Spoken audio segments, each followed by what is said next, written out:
138 000 euros investis et pourtant son portefeuille boursier pourrait bien bloquer sa liberté financière. Son portefeuille semblait parfait et c'est ce que pensait Marina avec ses 138 000 euros investis. Ultra diversifié, bien construit, performant, mais il y a eu des failles qui ne sont pas visibles en apparence et qui pourraient biaiser sa performance à long terme.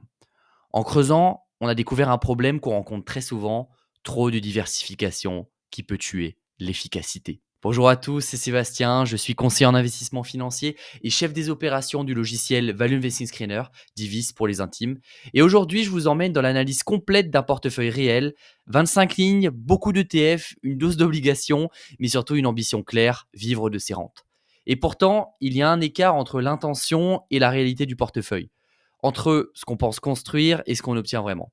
Au programme de cette vidéo, on va commencer par comparer la performance réelle du portefeuille à celle d'un benchmark très connu, le S&P 500, et les chiffres vont peut-être vous surprendre.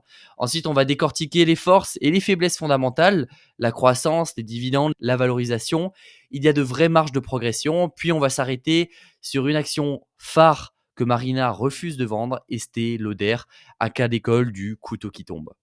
Enfin, on parlera des risques cachés de la surdiversification et de l'exposition obligataire, parfois trop prudente pour quelqu'un qui vise la performance long terme. On va réaliser ces analyses avec les outils évidemment Value Investing Screener et Backtest Vision. Pour rappel, VIS est un logiciel performant, un screener qui vous permet de décoter des milliers d'actions sous-évaluées sur le marché, que ce soit des small caps, des mid caps ou des large caps sur le monde entier. On va également utiliser Backtest Vision qui permet de backtester, comme son nom l'indique, sur plusieurs années et de détecter des erreurs invisibles avant qu'elles ne vous coûtent trop cher. Et si vous voulez tester l'outil vous-même, j'ai glissé un code promotionnel dans la description. Sébastien, libre à vous d'aller l'utiliser. Installez-vous bien car aujourd'hui, on va démontrer et analyser qu'un portefeuille peut être solide, mais qui pourrait être encore un peu plus optimisé. Je vous propose, comme à notre habitude, qu'on cible le profil de l'investisseur, l'investisseuse, ce qui est très important surtout pour comprendre la logique de construction d'un portefeuille et ensuite voir si les intérêts sont alignés avec la composition du portefeuille. Donc on a Marina, plus de 55 ans et travaillant sur le secteur de la qualité du médicament. Merci pour le partage de ton portefeuille d'ailleurs. Elle est en concubinage, elle a 5 enfants et un portefeuille qui est conséquent puisqu'elle a plus de 138 000 euros d'investis. Tu peux déjà être très fier de toi pour ce beau montant. Elle a un horizon d'investissement de moyen terme 5 à 10 ans. Donc ça, c'est toujours important à prendre en compte puisque ça peut expliquer la répartition de certaines classes d'actifs. Par exemple, moyen terme, on veut peut-être réduire la volatilité et pas être exposé que en actions, donc rajouter des obligations et on le verra d'ailleurs dans son portefeuille, elle a une partie obligataire. L'objectif principal, c'est qu'elle veut faire croître son capital à long terme et générer des revenus passifs, donc dividendes, intérêts. Attention, ça, on va le garder en tête. On va voir si ton portefeuille reflète justement cette volonté-là. Et une tolérance au risque qui est très élevée, donc recherche un rendement potentiellement élevé malgré une forte volatilité. Une approche d'investissement qui est un mix entre ETF et actions directes qui, on l'a vu dans certains cas, est d'ailleurs très positif. Y a-t-il des titres sur lesquels elle a des doutes? Oui, les obligations américaines, et on y reviendra puisque j'ai mon avis dessus, et puis ce qui serait intéressant, c'est d'avoir le vôtre en commentaire également. Il y a des aspects sur lesquels elle veut qu'on se focus, par exemple la diversification et des titres à éliminer, et un investissement qu'elle souhaite absolument conserver, Estée. Les points forts du portefeuille selon elle, c'est son ETF en or et en argent. Effectivement, c'est un bon point puisqu'en plus, ça a connu une belle performance les dernières années. Attention à ne pas trop surpondérer non plus si on veut chercher de la perf. Et enveloppe pour investir, elle investit via un compte titre. Donc, elle peut s'exposer sur, il n'y a pas vraiment de restrictions comme sur l'enveloppe du PEA qui, on le sait, le PEA est très restrictif au niveau des investissements. Donc maintenant, je vous propose qu'on passe sur Backtest Vision pour étudier la performance de son portefeuille. On se retrouve donc sur Backtest Vision. J'ai bien évidemment rentré les différentes lignes du portefeuille de Marina et on va s'attarder maintenant sur les résultats concrets de ce portefeuille par rapport donc à un grand classique du marché, le S&P 500. Le S&P 500, pour rappel, c'est l'indice des 500 plus grandes entreprises cotées aux États-Unis et c'est un excellent point de comparaison. Le portefeuille en moyenne depuis 2021 fait 5,3% par an, quand le S&P fait 12,9% par an. Avec la meilleure année, 19,2 pour le portefeuille, 30,5 pour le S&P 500. Le portefeuille peut quand même faire de très belles performances, mais on voit qu'il plafonne légèrement en dessous du marché dans les meilleures années. Avec le portefeuille comme pire performance, moins 14,2 quand le S&P 500 fait moins 18,6. C'est une bonne nouvelle ici parce que le portefeuille, évidemment, résiste mieux en temps de crise et on le sait sur le très long terme, quand notre portefeuille fait mieux en temps de crise que le marché, c'est là que les différences se créent véritablement. Je viens d'ailleurs de vous sortir maintenant une estimation si on avait pris le portefeuille à l'année 2019 et vous voyez que l'écart est beaucoup moindre entre les deux et que sur du très long terme, on ne peut pas aller plus loin parce que les données disponibles pour une de ces actions est que de 2019 et que le portefeuille a été fait récemment, mais sur du plus long terme, le portefeuille est très performant. Donc bravo Marina déjà pour ce portefeuille bien diversifié. Revenons donc maintenant à 2021. Maintenant, on va s'attarder à la pire année, hein. Bah, bonne nouvelle, le portefeuille résiste mieux en cas de crise, puisque c'est souvent d'ailleurs dû à une part d'obligation ou d'actifs défensifs dans le portefeuille. On le voit que pour le portefeuille, le S&P 500, il est à moins 18,6 contre moins 14,2 pour littéralement le portefeuille de Marina. Donc bravo encore une fois. Pour celui-là, la chute maximum, donc c'est le max drawdown ou chute maximale encore une fois, hein, c'est l'indicateur qui mesure la plus grosse perte enregistrée par un portefeuille entre un plus haut et un plus bas. Si on cherche quelque chose de défensif, évidemment, c'est une bonne stratégie de minimiser cette zone-là. Bon, là, en l'occurrence, il a eu quelques actifs qui étaient beaucoup plus volatiles, donc ça a augmenté la chute maximum. Mais sur du très long terme, comme on l'a vu juste avant, la chute maximum sera bien moindre pour le portefeuille de Marina. On va maintenant s'attarder au score et là on voit que le portefeuille actuel présente une structure globalement qui est équilibrée mais peu différenciante. Attention, encore une fois, c'est parce qu'il y a une grande part d'ETF et on va le voir juste après. Il y a plusieurs axes qui mériteraient en fait une amélioration claire. Bon, on le voit tout simplement sur la partie score du portefeuille. On a déjà la partie croissance, valorisation, mais aussi les dividendes. Et le score dividende, on le voit du portefeuille est modeste. Ça peut poser un vrai problème parce que l'objectif affiché finalement c'est de vivre de ses revenus passifs. Ça signifie donc que les actions, soit les actions détenues versent peu de dividendes, soit que le rendement n'est pas suffisamment élevé pour générer des flux réguliers intéressants et également pour contrebalancer avec la partie ETF. Dans une logique de rente, puisqu'on a vu dans ta présentation que tu as une logique de rente, un portefeuille orienté dividendes de qualité, bien diversifié, avec des entreprises solides et généreuses sur la distribution, doit être ton pilier central. Aujourd'hui, ce pôle est clairement sous-exploité dans ton portefeuille. On le voit d'ailleurs que les scores croissance et valorisation sont si faibles comme évoqué. Une faible croissance, c'est également un potentiel d'appréciation de capital limité à long terme. Une valorisation élevée, c'est une marge de sécurité qui est faible avec un risque de payer trop cher certaines actions. Et ces deux éléments limitent en fait la création de richesse sur le long terme, peuvent biaiser également ta performance sur le long terme, surtout si le portefeuille est composé majoritairement de grandes capitalisations.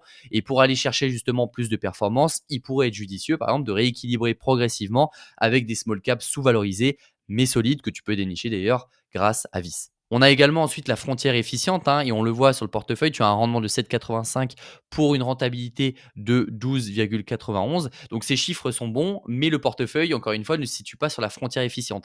Ça veut dire qu'il n'est pas optimisé en termes de couple rendement-risque. Il est donc possible d'améliorer la performance soit en augmentant le rendement à risque constant, soit en réduisant la volatilité sans sacrifier ton rendement. Enfin, même logique, hein, et c'est quand on regarde le couple rendement de risque de chacun des titres, on le voit littéralement, il y a un titre qui pose le plus problème, c'est Estée Lauder qui est à moins 25% avec une volatilité énorme de 44,52%. Et c'est un warning particulier qui est aussi celui que Marina, malheureusement, veut garder. J'ai donc creusé l'action Estée Lauder et on va regarder ensemble ce qui pêche. À première vue, une action comme Estée Lauder qui a perdu 85% de sa valeur depuis 2022 quand même, et on peut le voir d'ailleurs sur ce cours-là, ça ressemble à une opportunité en or. C'est une marque mondiale, on le sait, des produits présents dans plus de 150 pays et un nom qui est prestigieux. Mais pas vraiment. En réalité, c'est une opportunité, ce n'est pas une vraie opportunité, c'est un piège à investisseurs et ce qu'on appelle parfois en finance un couteau qui tombe. On croit en fait faire une bonne affaire en l'attrapant, mais on risque surtout de se couper. Estée Lauder, c'est, pour rappel, une entreprise iconique du secteur de la beauté. Un groupe mondial qui possède des marques prestigieuses comme Clinique, MAC, La Mer ou Jo Malone. Et c'est simple, si vous êtes déjà rentré dans un Sephora ou un duty free, eh bien vous avez certainement vu leurs produits. Elle a pour l'instant des dépendances risquées. Pendant des années, en fait, la croissance d'Estée Lauder, quand on regarde sur son business model, reposait sur l'Asie en particulier, la Chine. Sauf que ces marchés, eh bien, ils sont totalement en train de se retourner, on le sait. Les consommateurs chinois se tournent de plus en plus vers des marques locales, souvent moins chères et perçues comme plus nationales. D'ailleurs, sur Vice, on avait dégoté, je vous invite à aller la chercher par vous-même, une entreprise qui justement était dans le cosmétique beauté et qui est très performante sur le marché asiatique. Pour revenir à Estée Lauder, quand on regarde ces chiffres, eh bien, les ventes en Asie-Pacifique ont chuté de 11% au dernier trimestre.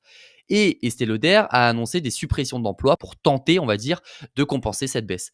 Et quand une entreprise repose trop sur un marché instable, eh bien, ça devient un risque systémique.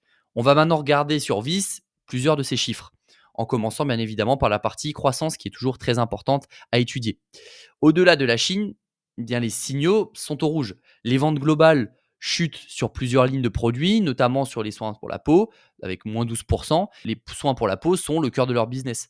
La génération de cash diminue également, on le voit sur ce graphique, alors que l'entreprise a besoin d'investir lourdement pour justement rester compétitive, surtout sur les marchés asiatiques. Et on le voit par exemple, une croissance du chiffre d'affaires sur 5 ans qui est de plus de 1%, une croissance du résultat brut et du résultat net qui sont fortement négatives, plus une croissance du flux de trésorerie disponible, et on le sait, c'est l'oxygène d'une entreprise de moins 4,1%, c'est très inquiétant. Maintenant, on va s'intéresser bien évidemment à la partie du bilan et à la dette. Et la dette augmente, ce qui fragilise la structure financière de la société. Ce n'est pas juste un passage à vide, parce que même les prévisions à long terme ont été révisées à la baisse. Et là, plusieurs ratios nous le montrent. Déjà, un DTE de 215%.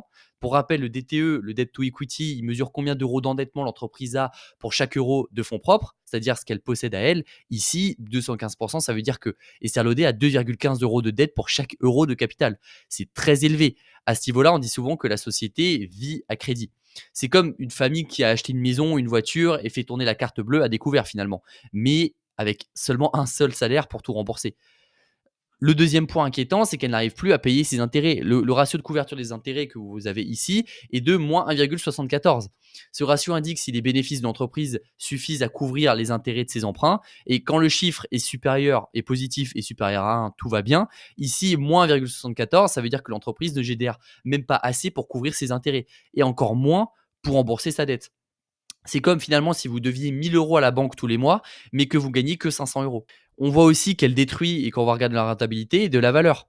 Puisque le ROE est négatif, il est de moins 18,4% sur les 12 derniers mois.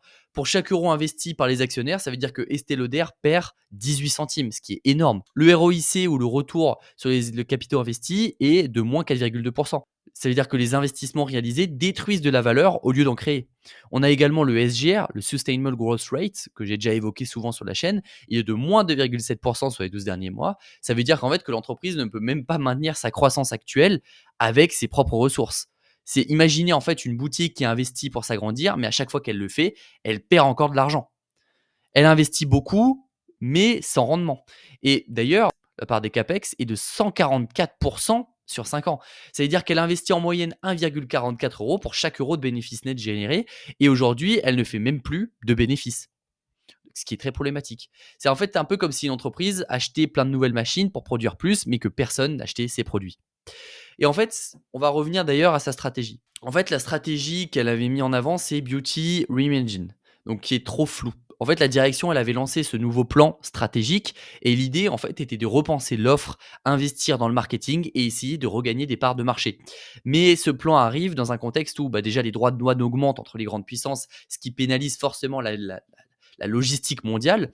La concurrence en deuxième ne vient même plus seulement de L'Oréal ou Shiseido en Asie, mais de petites marques portées par des influenceurs très agiles et très virales, que ce soit sur TikTok ou sur Instagram.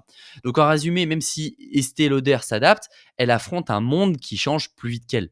Et là, on pourrait se dire donc, si l'action a perdu 85%, elle est forcément bon marché. Eh bien, figurez-vous que non. Même après cette chute, elle se paye encore très cher. Donc on l'a vu, elle se paye déjà très cher. Et puis, même après cette chute, quand on fait plusieurs recherches, elle se paye encore 22 fois les bénéfices estimés pour 2026. Et même en 2028, elle ne descendrait qu'à 14,5 fois les bénéfices estimés, soit encore bien au-dessus de la moyenne du secteur. C'est finalement comme acheter une maison dont le toit fuit, mais au prix d'un bien neuf, en espérant que les travaux régleront tout. Et ce n'était pas vraiment rationnel. Donc Estée Lauder, c'est aujourd'hui une entreprise qui emprunte trop, dépense trop et ne génère plus assez de résultats. Elle ne crée plus de valeur, elle brûle du cash à un rythme inquiétant. Même si la marque fait toujours rêver, les chiffres racontent une toute autre histoire. Il faudrait donc potentiellement pour le portefeuille de Marina trouver une alternative et sortir de cette ligne. Mais encore une fois, c'est un avis personnel et chacun est libre de faire ses choix selon les données qu'il a lui-même. Maintenant, on va retourner sur l'analyse du portefeuille pour essayer de comprendre les autres performances. On est donc de retour sur le portefeuille de Marina et on va regarder déjà la diversification dans de ces secteurs. On voit déjà qu'elle a plus de 40% en ETF. Et là, c'est un point quand même assez important. Quand on regarde un portefeuille justement composé à 40%, il faut faire attention en fait à certains effets de bord qui peuvent fausser la lecture de la performance globale du portefeuille. Déjà, un ETF, donc Exchange Trade Fund, est un produit financier qui reproduit la performance d'un indice, par exemple, du style comme le CAC 40 ou le S&P 500. Contrairement à un achat d'actions en direct, acheter un ETF, évidemment, implique des frais de gestion annuels, même s'ils sont souvent assez faibles. On parle de l'ordre de 0,1 à 0,5% par an. Par exemple, si vous investissez 10 000 euros dans un ETF avec 0,4% de frais annuels, ça vous coûte 40 euros par an. Ce n'est pas énorme, mais au bout de 10 ou 20 ans, eh bien, ces frais grignotent une partie de vos gains, surtout si vous cumulez plusieurs ETF, comme c'est le cas pour Marina. Autre point important, certains ETF investissent dans des marchés ou secteurs spécifiques qui eux-mêmes comportent des frais cachés, comme les frais de change, si l'ETF est en dollars par exemple. Les ETF sont également conçus pour être génériques. Ils suivent un indice défini sans tenir compte de vos objectifs spécifiques ou de vos convictions personnelles. Imaginons que vous achetez un ETF Monde et un ETF S&P 500 comme Marina, eh bien un problème, le S&P 500 représente déjà plus de 60% de l'ETF Monde. Résultat, vous êtes exposé, et c'est le cas de Marina, 2 fois au même jeu américain comme Apple, Microsoft, Amazon, sans même vous en rendre compte. Et c'est encore une fois le cas dans ton portefeuille. C'est ce qu'on appelle en fait une double exposition, et ça peut littéralement fausser tes calculs de risque. C'est un peu comme si vous faisiez en fait une salade composée en pensant varier les ingrédients, mais qu'à chaque cuillerier, en fait, vous mangez surtout de la laitue. Visiblement, c'est diversifié et en bouche beaucoup moins. On dit souvent en fait que les ETF permettent de diversifier, c'est-à-dire de ne pas mettre tous ses œufs dans le même panier, et c'est vrai jusqu'à un certain point. Parce qu'attention, diversifier, c'est pas diluer à l'aveugle. Trop d'ETF mal choisis peuvent rendre le portefeuille trop compliqué, sans réelle efficacité. C'est comme si vous montiez en fait finalement une équipe de foot avec 11 joueurs différents, mais qui jouent tous au même poste. Oui, ils sont différents, mais pas vraiment complémentaires. D'ailleurs, certains ETF sectoriels ou thématiques sont très connectés sur quelques valeurs phares. En cas de crise dans le secteur, par exemple tech immobilier, tout l'ETF peut chuter.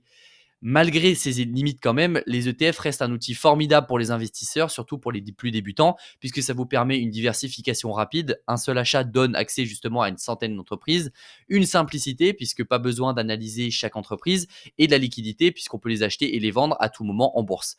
C'est également, on va dire, un produit qui est très accessible, puisque vous pouvez investir dans le monde entier avec des petits montants. Donc les ETF finalement sont un excellent véhicule pour avancer en bourse, donc bravo Marina déjà pour avoir fait le mix, à condition de savoir où vous allez et de ne pas mettre le pilote automatique trop vite. Par exemple, là, justement, dans ton portefeuille, il y a plusieurs ETF qui seraient trop corrélés, le S&P 500, les MSCI World. Tu pourrais peut-être réduire l'exposition à l'un ou l'autre ETF. Il y a également un autre risque qui est la surdiversification. On entend souvent finalement que diversifier, c'est la clé en investissement, et c'est vrai. Ne pas mettre tous ses œufs, encore une fois, dans le même panier, c'est du bon sens. Mais qu'est-ce que veut dire en fait trop diversifier? Est-ce qu'il y a un moment où on met tellement d'œufs qu'on ne sait même plus combien on a dans le panier? Et la réponse c'est oui. Et c'est ce qu'on appelle encore une fois la surdiversification. C'est un vrai problème pour les investisseurs particuliers, et c'est une erreur que beaucoup font. Diversifier, c'est répartir ses investissements entre plusieurs actifs pour réduire le risque global. Mais surdiversifier, c'est avoir trop d'actifs qui se ressemblent, comme c'est le cas avec plusieurs ETF, multiplier les lignes sans vraie stratégie, et au final, diluer ses gains potentiels sans vraiment mieux se protéger. C'est comme si vous aviez 150 paires de chaussures, mais que 120 sont des baskets blanches. Techniquement, vous êtes trop diversifié, mais en réalité, pas du tout. Pourquoi c'est un problème concret? Parce que le rendement, encore une fois, est dilué. Si vos meilleurs titres ne représentent finalement que 1% chacun, même s'ils explosent à 100%, ça ne changera presque rien à votre performance globale. Le suivi également est compliqué. Vous pouvez pas suivre 50 entreprises ou 15 ETF différents en détail. Même la composition des ETF, des fois, est très floue et pas forcément transparente. Vous devenez finalement un passager de votre propre portefeuille. Et il y a encore une fois des frais cachés, comme certains ETF qui contiennent les mêmes actions. Apple, comme je l'ai dit, est présente dans le S&P 500, le Nasdaq, le TF Monde, etc. Vous payez donc plusieurs fois pour la même exposition. Pensez d'ailleurs qu'on est protégé alors qu'on est trop exposé au même moteur économique. Il faut du coup avoir une stratégie claire, dividendes, croissance, small cap, thématique. Sachez ce que chaque actif rapporte et apporte à votre portefeuille. Privilégiez évidemment la complémentarité à la quantité. Et si vous utilisez d'ETF, évitez les doublons. Par exemple, S&P 500, MSCI World, encore une fois, j'insiste dessus, mais c'est très important. On voit également ensuite que Marina a une grosse exposition aux obligations avec 20,56%. Donc Marina, elle nous a indiqué qu'elle avait une tolérance au risque qui était élevée. En clair, elle est prête à accepter de fortes fluctuations sur son portefeuille pour viser une performance plus élevée sur le long terme. Autrement dit, elle accepte les points russes, à condition que le manège évidemment finisse plus haut. Mais quand on regarde son portefeuille dans le détail, on remarque quelque chose d'assez surprenant. Ces obligations donc sont surpondérées. Les obligations représentent d'ailleurs par rapport aux autres secteurs une part non conséquente, elles viennent juste derrière les ETF. Pour rappel, les obligations, eh bien, ce sont des produits financiers beaucoup plus prudents que les actions. Elles rapportent moins, mais elles sont là pour apporter de la stabilité, pour jouer un rôle d'amortisseur quand les marchés chutent. Et ça se reflète d'ailleurs dans les chiffres. Son portefeuille a mieux résisté une des périodes de crise, comme on le voit d'ailleurs sur le graphique. Mais en contrepartie, la performance annuelle moyenne est plus faible. Et on le voit d'ailleurs, puisqu'elle est de quelques pourcentages en dessous par rapport au S&P 500. Autrement dit, Marina a installé un très bon pare-choc à l'avant de sa voiture. En cas de choc, c'est utile, mais sur autoroute, eh bien, ça freine la vitesse de croisière. Et là, on touche à quelque chose d'essentiel. Il n'y a pas de mauvaise stratégie. Ce qui compte, c'est la cohérence entre ce qu'on dit et ce qu'on fait. Et si Marina veut vraiment viser une performance élevée et qu'elle accepte justement les secousses, alors 20% d'obligations, c'est peut-être un peu trop conservateur. Mais si cette part obligataire a été choisie pour la rassurer ou amortir les crises, alors il faut aussi accepter que ça freine un peu la croissance. Alors, finalement, que faire? Eh bien, si son objectif est vraiment de viser une performance élevée, on pourrait potentiellement envisager de réduire légèrement cette exposition aux obligations, par exemple passer de 20% à 10%. Ça libérerait plus de place pour des actifs plus dynamiques comme des actions ou des ETF sectoriels, tout en gardant justement un petit coussin de sécurité. Parce que oui, avoir un peu d'obligations, même quand on a un profil dynamique, ça peut rester très pertinent. Ça permet de stabiliser le portefeuille en période de stress. Ça donne également des munitions à réinvestir quand les marchés actions baissent. On peut réinvestir justement puisqu'on a un peu plus de cash et surtout une poche qui est beaucoup plus stable. Et ça peut quand même améliorer le sommeil, ce qui est loin d'être négligeable, surtout quand on investit sur le long terme. Maintenant, ensuite, si on revient d'ailleurs au profil de Marina, elle nous a dit qu'elle avait des doutes sur les obligations américaines. Et là, c'est un sujet très intéressant et un débat très intéressant. On dit souvent que les obligations du Trésor américain sont le refuge finalement ultime. Le placement sûr par excellence, le fameux hors papier des investisseurs prudents. Et en effet, ces obligations sont garanties par l'État fédéral américain qui, il faut le rappeler quand même, n'a jamais fait défaut sur sa dette. C'est comme prêter de l'argent à la plus grande puissance économique mondiale avec un contrat signé. Pas zéro risque, mais très proche. Alors, pourquoi on en parle aujourd'hui et pourquoi ça fait débat? Parce que ces dernières années ont bousculé littéralement cette image de sécurité absolue. En 2022 déjà, les actions et les obligations ont chuté ensemble, un événement qui est rarissime dû à une inflation forte et une hausse brutale des taux par la Fed, qui est la banque centrale américaine. Quel a été le résultat? Eh bien, les portefeuilles diversifiés n'étaient plus si protégés. Et plus récemment, donc en avril 2025, il y a quelques mois, au moment de l'annonce des nouveaux droits de douane par les États-Unis, un événement classique aurait dû se produire. Les marchés actions chutent, donc les investisseurs se réfugient dans les obligations, donc le prix des obligations monte. Et normalement, dans ce type de scénario, eh bien, les investisseurs se réfugient vers les obligations du Trésor américain. La demande augmente, donc les prix montent et les rendements baissent. C'est le mécanisme classique du flight to safety, le vol vers la sécurité. Mais là encore, surprise, les rendements ont grimpé, ce qui signifie que les prix des obligations ont baissé, l'inverse de ce qu'on aurait pu attendre.